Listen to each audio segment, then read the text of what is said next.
Shalom semuanya, selamat berjumpa di Gamaliel Morning Prayer Contextual Bible Reading. Kita akan sampai Kejadian pasal 24. Karena ayatnya begitu panjang, kita akan bagi dua sesi. Kita akan baca sampai ayat 28 terlebih dahulu. Ya, tiga ayat, silahkan. Kejadian 24. Adapun Abraham telah tua dan lanjut umurnya, serta diberkati Tuhan dalam segala hal. Berkatalah Abraham kepada hambanya yang paling tua dalam rumahnya, yang menjadi kuasa atas segala kepunyaannya, katanya, "Baiklah, letakkanlah tanganmu di bawah pangkal pahaku, supaya aku mengambil sumpahmu demi Tuhan, Allah yang empunya langit dan yang empunya bumi, bahwa engkau tidak akan mengambil untuk anakku seorang istri dari antara perempuan Kanaan yang diantaranya aku diam. Tetapi engkau harus pergi ke negeriku dan kepada sanak saudaraku untuk mengambil seorang istri bagi Isa anakku." Lalu berkatalah hambanya itu kepadanya, "Mungkin perempuan itu tidak suka mengikuti aku ke negeri ini. Haruskah aku membawa anakmu itu kembali ke negeri dari mana tuanku keluar?" Tetapi Abraham berkata kepadanya, "Awas, jangan kau bawa anakku itu kembali ke sana.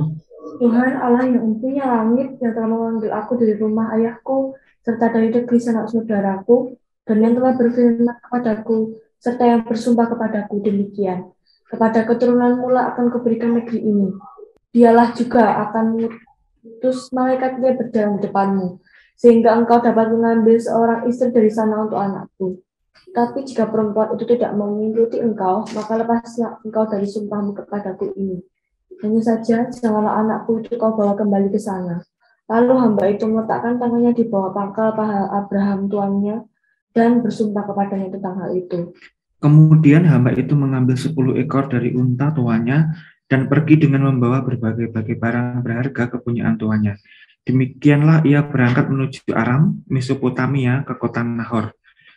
Di sana disuruhnyalah unta itu berhenti di luar kota dekat suatu sumur pada waktu petang hari, waktu perempuan-perempuan keluar untuk menimba air.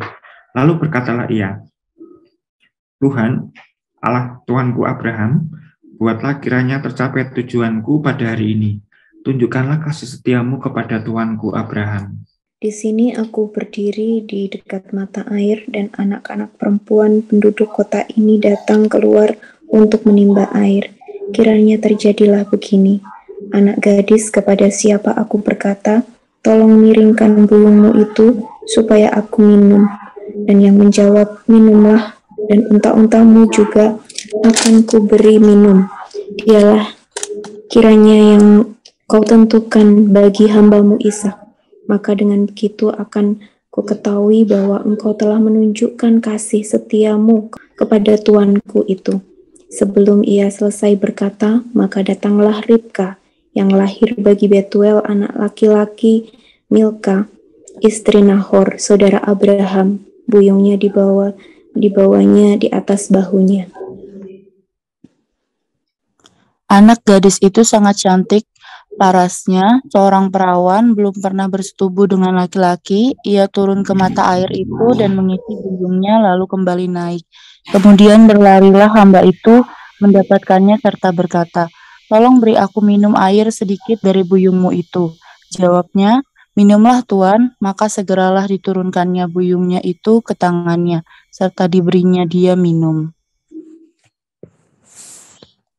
Setelah ia selesai memberi hamba itu minum, berkatalah ia, Baiklah, untuk unta-untamu juga kutimba air, sampai semuanya puas minum." Kemudian segeralah dituangnya air yang dibuyungnya itu ke dalam palungan. Lalu berlarilah ia sekali lagi ke sumur untuk menimba air, dan ditimbanyalah untuk semua unta orang itu. Dan orang itu mengamat-amatinya dengan berdiam diri untuk mengetahui apakah Tuhan membuat perjalanannya berhasil atau tidak. Setelah unta-unta itu puas minum, maka orang itu mengambil anting-anting emas yang setengah sikal beratnya dan sepasang gelang tangan yang 10 sikal emas beratnya. Serta berkata, Anak siapakah engkau? Baiklah, katakan kepadaku, adakah di rumah ayahmu tempat bermalam bagi kami? Lalu jawabnya kepadanya, ayahku Betuel, anak Milka, yang melahirkan bagi Nahor. Lagi kata gadis itu, baik jerami, baik makanan unta, banyak pada kami. Tempat bermalam pun ada. Lalu berlututlah orang itu dan sujud menyembah Tuhan, serta berkata, terpujilah Tuhan, Allah Tuanku Abraham, yang tidak menarik kembali kasihnya dan setianya dari Tuanku itu. Dan Tuhan telah menuntun aku di jalan ke rumah saudara-saudara Tuanku ini. Berlarilah gadis itu pergi menceritakan kejadian itu ke rumah ibunya. Ya, kemarin di pasal 23 kita melihat Sarah mati dan dikuburkan. Dan kita sampai di pasal 24, bagaimana Abraham yang sudah tua, lanjut umurnya, dan di dalam perjalanan hidupnya sangat-sangat diberkati oleh Allah dalam segala hal. Dan di pasal 22 dia sudah diuji bagaimana mempersembahkan yang terbaik bagi Allah. Abraham lolos dan Allah berjanji meneguhkan bahwa dari keturunannya akan banyak seperti bintang di langit.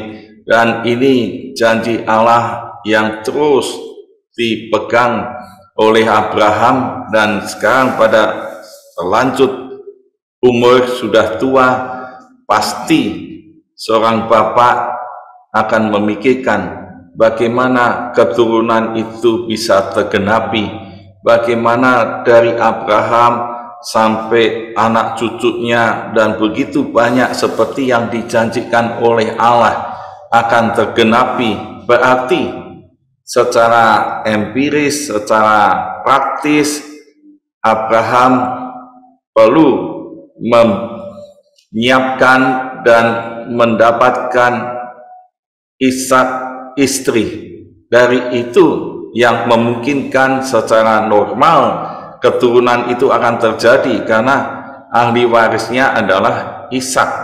Maka dari situ Abraham berpikir dan sekarang mulai bertindak dengan mengambil hamba yang paling tua untuk diutus, ya, dengan katakan begini, supaya kamu mengambil sumpahmu demi Tuhan Allah yang punya langit dan mempunyai bumi. Ya, ini diutus, ini hambanya Eliezer, dan mengambil anak, seorang anak untuk anakku, seorang istri dari antara perempuan Kanaan yang di antaranya aku diam. Jangan mengambil dari situ, tapi engkau harus pergi ke negeriku, kepada sanak saudaraku, mengambil seorang istri bagi Ishak anakku.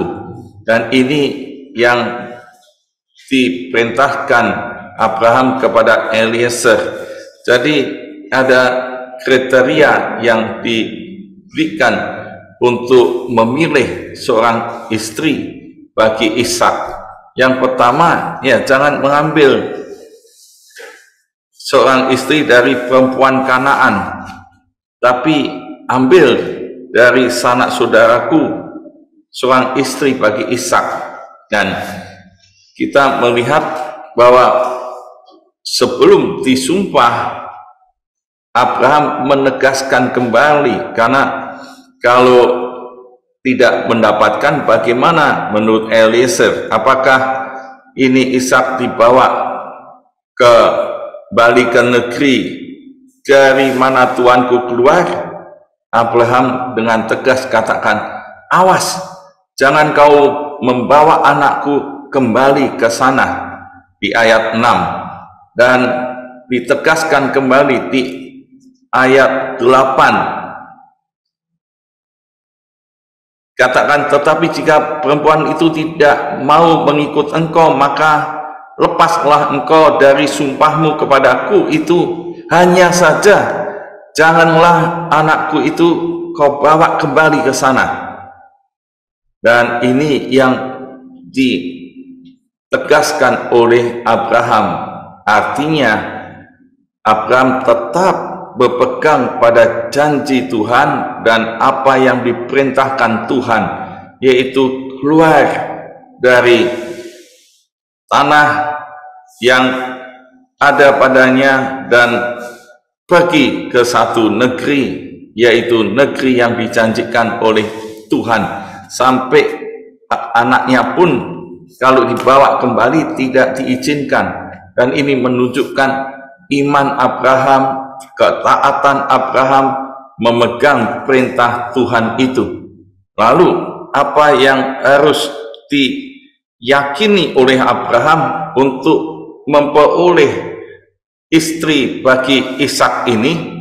Di ayat yang ke-7 ini ditegaskan oleh firman Tuhan, Tuhan Allah yang mempunyai langit, yang telah memanggil aku dari rumah ayahku serta dari negeri sanak saudaraku, dan yang telah berfirman kepadaku serta bersumpah kepadaku demikian, kepada keturunanmu lah akan kuberikan negeri itu. Dialah yang mengutus malaikatnya berjalan di depanmu, sehingga engkau dapat mengambil seorang istri dari sana untuk anakku. Ya, ini iman Abraham. Kalau melihat ini, iman Abraham sangat-sangat lengkap di segala aspek. Kita bisa melihat bagaimana bapak seorang yang beriman sekarang ditunjukkan di dalam memilihkan istri bagi anaknya, yaitu Ishak, di mana janji Allah dan sumpah Allah dari Ishak inilah akan terus bertambah banyak keturunannya seperti bintang di langit, dan dia berpegang pada itu, dan dia pesan kepada Eliezer hambanya yang akan diutus untuk menemukan istri bagi Ishak, yaitu dengan iman seperti janji Tuhan. Allah akan mengutus malaikatnya di depan kamu, di depanmu. Ini keyakinan Abraham, iman Abraham.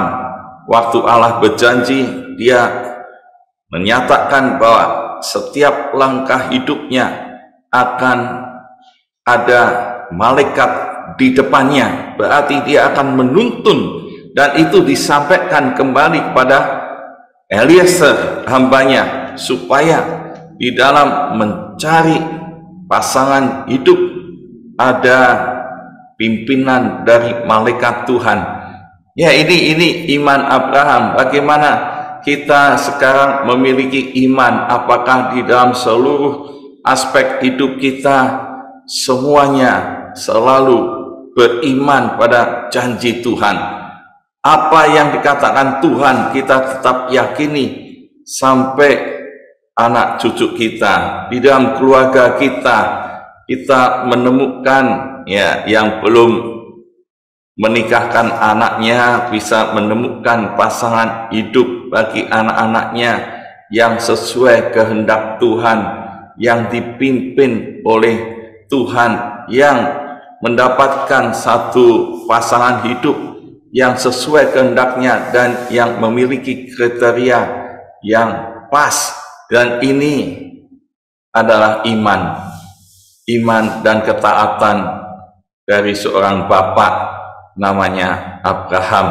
Kita bisa teladani itu, dan kita melihat bagaimana sekarang perjalanan Eliezer hambanya itu mencarikan istri untuk Ishak ini. Di ayat 10 sampai 14, ini bagian yang kedua, kita bisa melihat kemudian hamba itu mengambil 10 onta dan terus dia lakukan menuju Aram Mesopotamia ke kota Nahor, dan dia berkata, ya ayat 12, Tuhan Allah Tuanku Abraham, buatlah kiranya tercapai tujuanku pada hari ini, tunjukkanlah kasih setiamu kepada tuanku Abraham. Dan ini kita bisa melihat bagaimana apa yang ditunjukkan Abraham, relasinya dengan Allah, imannya dengan Allah, sekarang terrefleksi di hambanya Eliezer, yang waktu diutus pun dia selalu bersandar pada Allah, dan dia berdoa, Tuhan, buatlah kiranya tercapai tujuanku hari ini. Dan ini satu doa yang punya kepastian dan iman yang jelas bergantung pada Tuhan. Tuhan akan membuat saya berhasil hari ini. Dan dia rindu kasih setia Tuhan ditunjukkan kepada Abraham kalau dia mendapatkan seorang perempuan, dan itu akan menjadi istri Ishak. Dan apa yang dirindukan kasih setia Tuhan itu bisa terlihat. Dia katakan, kiranya terjadi begini, anak gadis, pada siapa aku berkata, tolong miringkan buyungmu itu supaya aku minum, dan yang menjawab, minumlah, unta-untamu juga akan kuberi minum. Dialah kiranya yang kau tentukan bagi hambamu Ishak. Maka demikian, begitu aku ketahui bahwa engkau telah menunjukkan kasih setiamu kepada tuanku.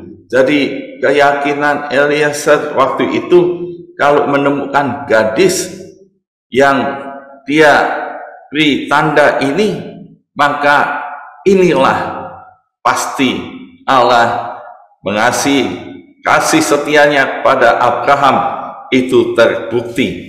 Dan ternyata waktu itu ada data ini, sebelum selesai berkata, Ribka data, dia lahir dari Betuel anak laki-laki Milka istri Nahor. Berarti ini saudara Abraham membawa buyung, dan datanya dikatakan ini anak gadis ini cantik parasnya. Berarti ya ini kesukaan seorang laki-laki dapat istri kan ya, yang cantik. Yang kedua, ini syarat moral yang sangat tinggi, yaitu perawan, belum bersetubuh dengan laki-laki. Berarti ini menunjukkan seorang gadis yang menjaga kesuciannya, punya etika yang tinggi, dan ya ini yang ya dirindukan seorang laki-laki yang baik. Maka yang berikutnya dia bawa buyung, ya, membawa buyung, mengisi buyungnya, lalu kembali naik. Ya, kita lihat apa yang ketemu ini. Ternyata Eliezer mengamat-ngamati apa yang dikerjakan oleh gadis ini. Dia katakan, tolong beri aku minum air sedikit dan dari buyungmu itu. Ternyata dia jawab, minumlah Tuan. Maka segera diturunkan, dia minum, ya diturunkan, dan sampai unta-untanya pun diberi minum. Dan ini persis yang tanda yang diminta oleh Eliezer. Dan dia tahu dengan mengamat-ngamati ini untuk mengetahui apakah Tuhan membuat perjalananku berhasil atau tidak. Ini tahu apakah Tuhan menunjukkan ini. Ternyata inilah yang ditemukan. Anak siapakah engkau? Ya, baiklah katakan padaku. Dia jawab, ayahku Betuel anak Milka melahirkan bagi Nahor. Dan ini jelas saudara Abraham. Kata gadis ini katanya, baik jerami, baik makanan unta banyak pada kami, tempat pemalam pun ada. Ya, orang yang murah hati, suka bekerja, rajin. Ini gadis yang ya idaman untuk Ishak. Ini tepat, setiap laki-laki punya kriteria gadis mana yang akan didapatkan, yang jelas tidak pemalas, yang tidak ya hanya malas apa yang dia tidak mau kerjakan apa saja, tapi ini gadis ini Ribka menunjukkan orang yang rajin, suka bekerja, murah hati, dan kita melihat akhirnya Eliezer mengatakan ini ya dapat terpujilah Tuhan Allah Tuanku Abraham yang tidak menarik kembali kasih setianya dari Tuanku, dan dia menyembah Tuhan. Dan ini menunjukkan respon bagaimana dia melihat bahwa kasih setia Allah itu tidak meninggalkan Abraham dengan mendapatkan gadis yang dipilihkan oleh Tuhan yang terbaik buat Ishak, dan dari saudara Abraham sesuai kriteria yang diberikan oleh Abraham karena janji Tuhan. Dan inilah yang ada di bagian ini. Amanat teksnya jelas, kasih setia Allah dinyatakan pada orang beriman Abraham dengan mendapatkan istri bagi anaknya Ishak yang terbaik. Dan janji Allah akan terus dikenapi bagi orang beriman, diberikan yang terbaik. Maka dari itu kita akan mengaplikasikan amanat teks ini. Apakah saya memilihkan bagi anak-anak pasangan hidupnya yang sesuai kehendak Allah? Yakinkah Allah menunjukkan kasih setianya akan kebaikannya pada saya?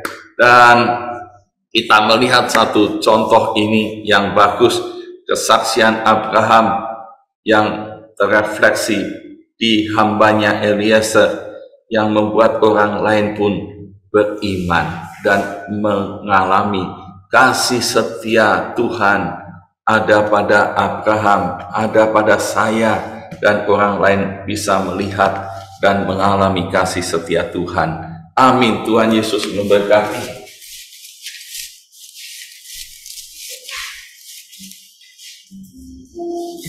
Mari kita tetap beriman kepada Tuhan yang setia kepada janjinya.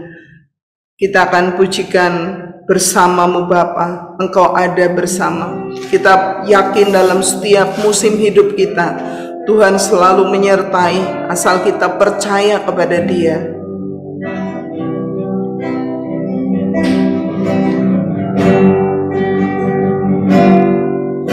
Engkau ada bersamaku di setiap musim hidupku,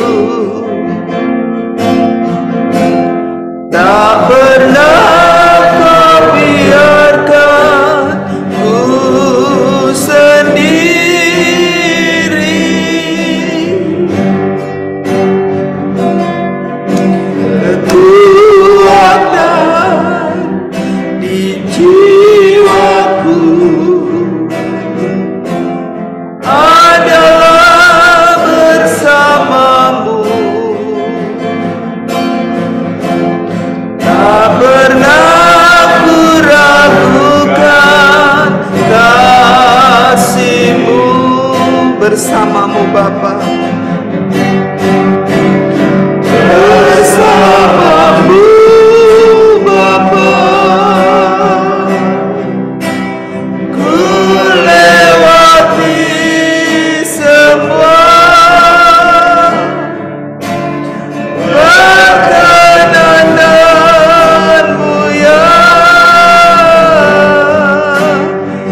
kepada Tuhan bahwa janji Tuhan untuk pasangan hidup kita, Tuhan berikan yang terbaik bagi yang masih single, percaya dan beriman. Yang kedua, kita berdoa sebagai orang tua. Mari kita sebut anak-anak kita bahwa di dalam doa bahwa anak-anak kita akan mendapatkan pasangan hidup yang terbaik, yang beriman, yang setia kepada Tuhan. Kita berdoa bersama-sama. Bapa di surga, kami saat ini berdoa bersama. Kami mengucap syukur untuk firman Tuhan yang memberikan peneguhan atas setiap janji Tuhan buat setiap kami yang single. Tuhan, Tuhan memberikan pasangan hidup yang terbaik buat anak-anak kami. Tuhan memberikan orang-orang yang setia, yang takut akan Tuhan, yang beriman, yang memiliki Tuhan tanggung jawab. Kami mengucap syukur kepadamu Tuhan. Biarlah anak-anak kami Tuhan boleh menjadi anak-anak yang diberkati oleh Tuhan, bukan hanya dalam studi, dalam kesehatan, tapi juga dalam relasi dengan pasangan hidup kami, pasangan hidup anak-anak kami Tuhan. Kami mulai sekarang mendoakan bagi anak-anak kami yang masih kecil, Engkau yang mengarahkan hidup mereka, masa depan mereka, sehingga mereka menjadi perkasa di dunia dan mereka mendapatkan pasangan hidup yang terbaik. Kami berdoa buat para orang tua Tuhan di tempat ini yang juga bergumul tentang pasangan hidup anak-anaknya. Biarlah Tuhan meneguhkan seperti Tuhan meneguhkan janji-Mu melalui Abraham, sehingga Eliezer pun percaya bahwa Tuhan Allah adalah Allah yang hidup, menyediakan yang terbaik. Terima kasih Tuhan, ampuni segala kekhawatiran, ketakutan kami. Biarlah kami tetap teguh beriman kepadamu. Kami membawa anak kami yang belum mendapat pasangan hidup. Tuhan berikan pasangan hidup, kirim yang terbaik ya Tuhan. Terima kasih Tuhan, terima kasih.